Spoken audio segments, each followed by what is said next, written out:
ইখতিলাফের সমাধান আল্লাহ কি বলেছেন? ফারুদ্দুহু ইলাল্লাহি ওয়া রাসূল ফাইন তানাযাতুম ফি শাইইন, কোন ব্যাপারে ইখতিলাফ হলে আল্লাহর দিকে ফিরে আসো, রাসূলের দিকে ফিরে আসো। তখন আর অন্য মানুষের কাছ থেকে ফয়সালা না যাবে, কারণ মানুষরাই তো ইখতিলাফ করছে। সুন্নত নামাজগুলিতে আমার ছেলেগুলি আশেপাশে থাকে, কিন্তু ফরজ নামাজে তো মুসিবত হয়ে যায়, কারণ ছেলেগুলি দৌড় দেওয়ার চেষ্টা করে অন্যদের মতে, আগে গিয়ে যত আগে যেতে পারি, তো সব তো এদিক ওদিক চলে গেল, পাশে পড়লো দুটো অবাঞ্ছিত সুন্নতের খেলাফ নামাজি। নামাজের 6 নম্বর দিক হেফাজতের এবং নামাজ কায়েম করার, তা হচ্ছে নামাজ আদায় করতে হবে নবী করিম সাল্লাল্লাহু আলাইহি সাল্লামের সুন্নাত মোতাবেক। আপনার নামাজ আমার নামাজ কেমন নামাজ হবে? যেমন ছিল নবী করিম সাল্লাল্লাহু আলাইহি সাল্লামের নামাজ। নবী করিম সাল্লাল্লাহু আলাইহি সাল্লামের নামাজে যেমন ফরজগুলি ছিল ফরজ আদায় করতে হবে, যেমন ওয়াজিবাত ছিল ওয়াজিবাত আদায় করতে হবে, যেমন সুন্নত ছিল সুন্নতগুলি আদায় করতে হবে, সুন্নতগুলো ছেড়ে দিলে হবে না। আজকালকার লোকের প্রশ্ন, আচ্ছা ওই সুন্নতটা না করলে হবে না কেন? প্রশ্ন আপনার এটি কেমন মুসলিম, কেমন নবীর উম্মত যে নবী সাল্লাল্লাহু আলাইহি ওয়াসাল্লাম ওইভাবে নামাজ পড়লেন, আর জিজ্ঞাসা যে ওই সুন্নতটি না আদায় করলে হবে না। এক ভাই জিজ্ঞাসা করে, আজকে জুমা মসজিদে জিজ্ঞাসা করছেন, নতুন মানুষ ছিলেন মনে হয়, জিজ্ঞাসা করছেন যে নামাজে যদি কেউ রাফায়দান না করে তো হবে না? আপনার যদি এই বিশ্বাস থাকে যে রাসূলুল্লাহ সাল্লাল্লাহু আলাইহি ওয়াসাল্লাম রাফায়দান করে নামাজ পড়েছেন, এবং হাদিস যদি আপনার কানে পৌঁছে যায় বা চোখে দেখে নিয়ে থাকেন, তাহলে আপনার জন্য ফরজ এইভাবে নামাজ পড়তে হবে। আপনার বিশ্বাস আছে যে নবী সাল্লাল্লাহু আলাইহি ওয়াসাল্লাম এইভাবে নামাজ পড়েছেন, এবং আপনি হাদিস জেনে গেছেন, এমন না যে জানতেন না আলাদা ব্যাপার। আর আপনার ওই হাদিস মানে আপনার জন্য ফরজ, কারণ নবী সাল্লাল্লাহু আলাইহি ওয়াসাল্লাম নামাজ পড়েছেন। সে রাফায়দানের হুকুম সুন্নত হোক, আর সুন্নত ছেড়ে দিতে হবে নাকি? আমি মাঝে মাঝেই বলি যে আজকালকার মানুষকে যদি সুন্নত বলা হয় তো ছেড়ে দিবে কেন? সুন্নত মানে কার? নবী করিম সাল্লাল্লাহু আলাইহি ওয়াসাল্লাম। সুন্নত মানে ওইভাবে নামাজ পড়তে হবে, তাহলে নবীর ফটোকপি হবে আপনার নামাজ। আল্লামা শাহ ওলিউল্লাহ মুহাদ্দিস দেহলভী রাহমাতুল্লাহি আলাইহি, শাহ ওলিউল্লাহ মুহাদ্দিস দেহলভী, তার নাম এই জন্য উল্লেখ করেছি যে তাকে শ্রদ্ধা করে ভারত, বাংলাদেশ, পাকিস্তান উপমহাদেশের আহলে হাদিসরাও, হানাফি দেওবন্দিরাও, হানাফি বেরলভীরাও, সকলে শাফিগুলো যারা শাফি রয়েছে সাউথ ইন্ডিয়াতে, তারাও সকলেই শ্রদ্ধার নজরে দেখে এবং মনে করে যে তিনি ভারত উপমহাদেশের মোগল আমলে হাদিসের ওস্তাদ ছিলেন। ওস্তাজুল হাদিস ফিল হিন্দ তাকে বলা হয়, শাহ ওলিউল্লাহ মুহাদ্দিস দেহলভী। প্রথম তিনি মদিনায় এসে আবু তাহের মাদানির কাছ থেকে বুখারী পড়ে গেলেন। ভারতে তখন বুখারী পড়ার কোনো ব্যবস্থা ছিল না, ভারতে ছিল না, ঢাকায় ছিল না, কোনো জায়গায় ছিল না। দিল্লি যে মোগলদের মসনদ ছিল রাজধানী, সেখানে বুখারী পড়ার ব্যবস্থা ছিল না, খুব বেশি তালিম ছিল মিশকাত পর্যন্ত, আর শুধু ফিকহ পড়া। প্রথম আসলেন মদিনায়, হজে আসলেন, আসার পরে মক্কা মদিনায় এসে মদিনায় বেশ কয়েক বছর থেকে গেলেন, হাদিস পড়লেন তিনি। বুখারী পড়ার পরে বগলে করে বুখারী নিয়ে গেলেন, প্রথম বুখারী দার্স শুরু করলেন গিয়ে দিল্লিতে তিনি, শাহ ওলিউল্লাহ মুহাদ্দিস দেহলভী। তার পিতা শাহ আব্দুর রহিম দেহলভী, তিনি বাদশাহ আওরঙ্গজেব যে আলমগীর, দীর্ঘদিন তিনি বাদশাহী করেছেন ভারতের, এবং খুব ন্যায় পরায়ণ বাদশাহ ছিলেন। তার যে ওলামা পরিষদ ছিল, ওলামা কাউন্সিল মজলিস ছিল, তার একজন গুরুত্বপূর্ণ সদস্য যারা ফাতাওয়া আলমগীরি লিখেছেন, ফাতাওয়া আলমগীরি যারা সংকলন করেছেন, তাদের একজন ছিলেন এই শাহ ওলিউল্লাহ মুহাদ্দিস দেহলভীর বাবা শাহ আব্দুর রহিম দেহলভী। শাহ ওলিউল্লাহ মুহাদ্দিস দেহলভীকে জিজ্ঞাসা করা হয় রফুল ইয়াদাইন সম্পর্কে। আমি যদি বলি রফুল ইয়াদাইন, তো একজন বলবে মনসুখ হয়ে গেছে, আর একজন বলবে না আমাদের মযহাবে নেই। শাহ ওলিউল্লাহ মুহাদ্দিস দেহলভী কি ছিলেন? বংশগত হানাফি ছিলেন, কিন্তু কোরআন সুন্নাহর বাইরে ছিলেন, কোরআন সুন্নাহর কাছাকাছি ছিলেন। সেই জন্য তাকে যখন জিজ্ঞাসা করা হলো রফুল ইয়াদাইন সম্পর্কে, এবং শুধু জিজ্ঞাসা না, তার কিতাবে আজ পর্যন্ত মওজুদ আছে। যেসব ভাইরা কওমি মাদ্রাসা সম্পর্কে খোঁজ রাখেন, দাওরায়ে হাদিসে এই কিতাব পড়া হয়, হানাফি মাদ্রাসায় পড়া হয়, আহলে হাদিস মাদ্রাসায় পড়া হয়, অন্য দেওবন্দি বেরেলভী সব মাদ্রাসাগুলিতে পড়া হয়। হুজ্জাতুল্লাহুল বালেগায় তিনি উল্লেখ করছেন রফুল ইয়াদাইন সম্পর্কে, দুই হাত উঠানো যে তাকবীরে তাহরিমার সাথে, ওখানে তো সবাই মানে, কিন্তু রুকুতে যাওয়ার সময়, রুকু থেকে উঠার সময়, তাই না? আর 3 রাকাত বা 4 রাকাত বিশিষ্ট নামাজে যখন প্রথম তাশাহুদ থেকে উঠবেন, এই সময়গুলিতে। এগুলি হচ্ছে ইখতিলাফ, যে করব না ফুকাহায়ে কেরামদের ইখতিলাফ রয়েছে। ইখতিলাফের সমাধান আল্লাহ কি বলেছেন? ফারুদ্দুহু ইলাল্লাহি ওয়া রাসূল ফাইন তানাযাতুম ফি শাইইন, কোন ব্যাপারে ইখতিলাফ হলে আল্লাহর দিকে ফিরে আসো, রাসূলের দিকে ফিরে আসো। তখন আর অন্য মানুষের কাছ থেকে ফয়সালা না যাবে, কারণ মানুষরাই তো ইখতিলাফ করছে, আলেমরাই তো ইখতিলাফ করছে, ফুকাহারা ইখতিলাফ করছেন, তো কার কাছ থেকে ফয়সালা নেবেন? ফয়সালা নেন এমন জায়গা থেকে যেখানে ইখতিলাফ শেষ হয়ে যায় আল্লাহ পাকের কাছ থেকে কোরআনে কারিমে থাকলে আর না হলে রাসূলুল্লাহ সাল্লাল্লাহু আলাইহি ওয়াসাল্লামের হাদিস থেকে। তার ভাষায় আমি মুখস্থ করে বলছি, কারণ এই কিতাব আমি পড়েছি এবং পড়িয়েছিও। হুজ্জাতুল্লাহিল বালিগা শুনেন, ওয়াল্লাযী ইয়ারফাউ, তিনি বলছেন যারা রফুল ইয়াদাইন করে, আহাব্বু ইলাইয়া মিম্মান লা ইয়ারফা, ওদেরকে আমি বেশি ভালোবাসি। আহাব্বু ইসম তাফজিল, ওরা আমার নিকট অধিক প্রিয় ওই লোকদের চাইতে যারা মিম্মান লা ইয়ারফা, যারা রফুল ইয়াদাইন করে না। রুকু গেল এইভাবে, রুকু থেকে উঠলো তো হাত উঠালো না উপরে, তাদের চাইতে বেশি আমি ভালোবাসি কাদেরকে? যারা রফুল ইয়াদাইন করেন। কেন? ব্যক্তি স্বার্থে, দুনিয়াবি গরজে, তাদের সাথে আত্মীয়তা আমার বেশি না, কারণ লে আন্না আহাদিস রাফএ আকসারু ওয়া আসবাতু, তিনি বলছেন কারণ রফুল ইয়াদাইনের হাদিসগুলির সংখ্যা বেশি। আকসার মানে কাসিরের ইসম তাফজিল, অনেক বেশি। আর আসবাতু, সাবেতের ইসম তাফজিল হচ্ছে আসবাতু, মানে অধিক বলিষ্ঠ, অধিক মজবুত। তাহলে হাত উঠিয়ে নামাজ পড়ার হাদিসগুলি, রফুল ইয়াদাইন করার হাদিসগুলি বেশি সংখ্যায় এবং বেশি মজবুত। এই জন্য যারা রফুল ইয়াদাইন করে তাদেরকে আমি বেশি ভালোবাসি, যদি এটি সুন্নাত। সুতরাং এই প্রশ্ন কেন উঠবে আপনার যে আমি রফুল ইয়াদাইন না করলে কি হবে? না, রফুল ইয়াদাইন যদি না করি তো কোনো ক্ষতি হবে? হ্যাঁ, যেটা সুন্নাত থাকবে ততটা ক্ষতি হবে, মানে ততটা নেকি কমবে, ততটি নেকি কমবে। এক এক সুন্নতের উপর যে আল্লাহ পাক জানে কতটি নেকি রেখেছে, 100 না 200 না 500 না 1000, আল্লাহ পাক জানে। যদি জানাজায় হাজির হয়ে, ফরজে কিফায়া জানাজায় হাজির হয়ে যদি 2 কিরাত আর এক এক কিরাত ওহুদ পাহাড়ের সমান নেকি হয়, তাহলে নবী সাল্লাল্লাহু আলাইহি ওয়াসাল্লামের একটি সুন্নতে কত নেকি যে থাকতে পারে, ভাববেন না যে 10-20টি মনে হয় নেকি ছুটলো। আল্লাহ পাক ভালো জানেন। কাল কিয়ামতে চূড়ান্ত ফায়সালা হবে, যখন এই অসংখ্য নেকিগুলিতে মাহরুম থাকবে নবী সাল্লাল্লাহু আলাইহি ওয়াসাল্লামের সুন্নত ছেড়ে দিয়ে নামাজ পড়ার কারণে। বলছিলাম যে নামাজ পড়তে হবে নবী সাল্লাল্লাহু আলাইহি ওয়াসাল্লামের সুন্নত মোতাবেক। তার সাথে আরো মুসিবত বেড়ে যাবে যদি সুন্নত মোতাবেক নামাজ পড়লেন না, মানে বেশ কিছু সুন্নত ছাড়লেন আর তার সাথে সাথে বিদাত বাড়ালেন, তাহলে কি বিপদ হবে? মহাবিপদ। বিদাতি নামাজের সংক্ষেপে দৃশ্য, নামাজ শুরু হবে কি দিয়ে? তাদের নিয়ত পড়ে, নাওয়াইতো পড়ে, যায় নামাজের মুসাল্লা দোয়া পড়ে, নিয়জাহাত পড়ে, আর ইমাম যদি হয় তাহলে আনা ইমামুল লিমান হাজারা ওয়া মান লাম ইয়াহজুর বলে, হাত যদি মুক্তাদি হয় তাহলে ইক্তাদাইতু বিহাযাল ইমাম বলে, তাই না? তারপর নামাজ শুরু হবে, তখন পায়ে পা গ্যাপ রাখতে হবে, একটু শয়তানের জন্য জায়গা রাখতে হবে, হবে না? রাখে না নাকি? আজকে জুমা মসজিদে 2 দিকে 2টা পড়েছে ওই রকম। আমার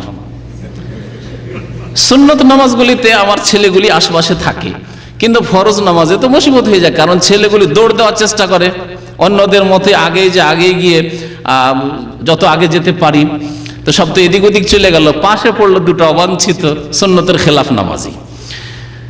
এইদিকে একটা আছে ডান দিকে, ও দেখি শুধু পা ঘুসুর ঘুসুর টেনে নিচ্ছে, ওস্তাদ ছাটা টেনে নিচ্ছে। আরে বাবা, কি মুসিবত হলো!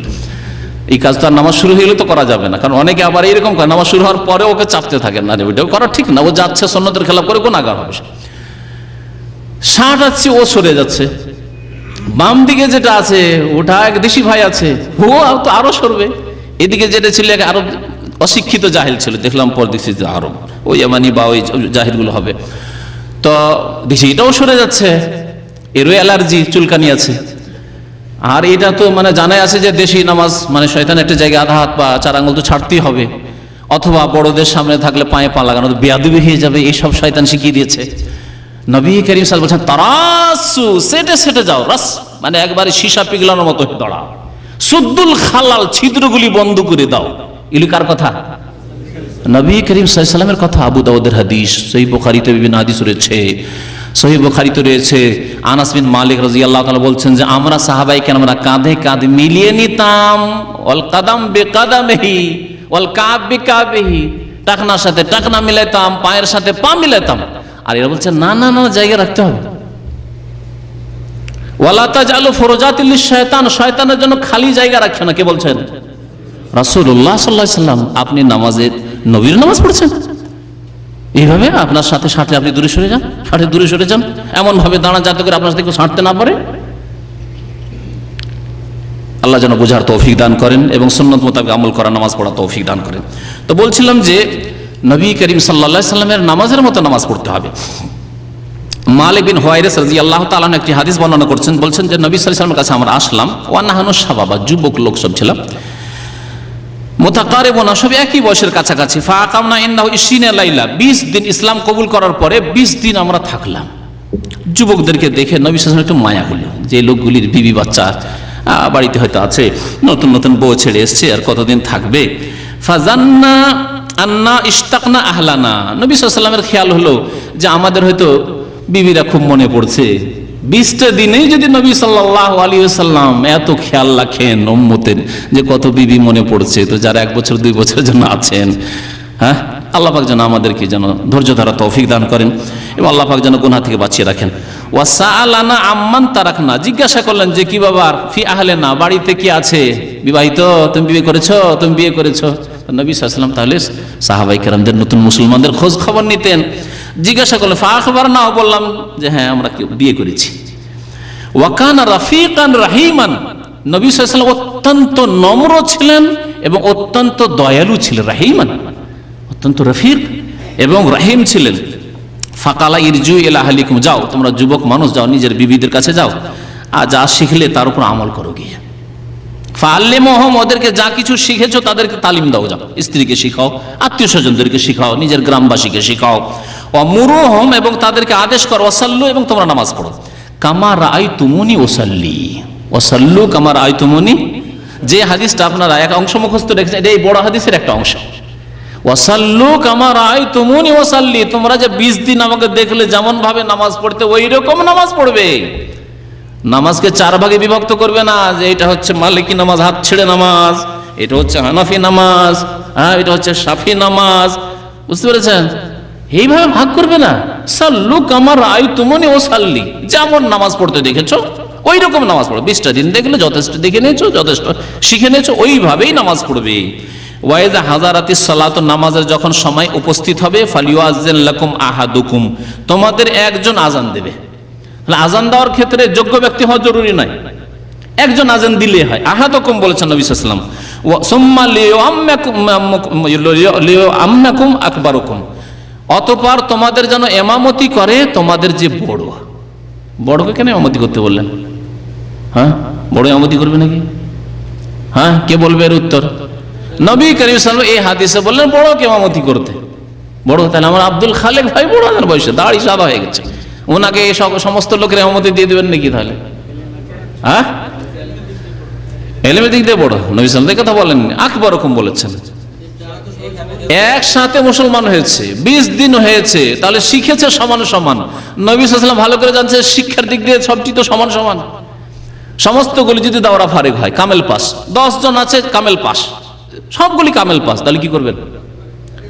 হ্যাঁ, 10 জনের 10 জনই হাফেজ, তাহলে কি করবেন? কোন হাফেজকে দিবেন? বয়স দেখতে হবে। তাহলে এই কথাই এখানে বলা হয়েছে, যেহেতু 20 দিন হয়েছে, 20 দিনে মোটামুটি সবাই দর্শে হাজির থেকেছেন, সমান সমান শিখেছেন। নবী সাল্লাল্লাহু বললেন যে তোমাদের মধ্যে যে বড় সেই ব্যক্তি ইমামতি করবে।